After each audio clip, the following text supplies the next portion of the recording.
आणि मनसेचे अध्यक्ष राज ठाकरे यांचे पुत्र अमित ठाकरे यांचा उद्या वाढदिवस असून दादरच्या शिवाजी पार्कात बॅनरबाजी करण्यात आली आहे।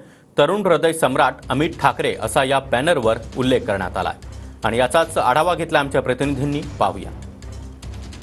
24 मे अमित ठाकरे यांचा वाढदिवस आहे आणि वाढदिवसाच्या निमित्ताने शुभेच्छा देणारे जे बॅनर आहेत ते संपूर्ण दादर परिसरात छत्रपती शिवाजी महाराज मैदान परिसरात लागलेले आपल्याला पाहायला मिळत आहेत। तरुण हृदय सम्राट अमित राजसाहेब ठाकरे यांना वाढदिवसाच्या शुभेच्छा अशा पद्धतीचे जे बॅनर आहेत ते कार्यकर्त्यांकडून लावण्यात आलेले आपल्याला पाहायला मिळतात। खरं तर मोठ्या प्रमाणात ही संपूर्ण बॅनरबाजी ही शिवतीर्थासमोर किंवा छत्रपती शिवाजी महाराज मैदान परिसरात लावण्यात आलेले आपल्याला पाहायला मिळतात। त्यामुळे उद्या होणाऱ्या वाढदिवसाची एकंदरीत जी वातावरण निर्मिती आहे ती सध्या करण्यात आलेली आपल्याला पाहायला मिळते।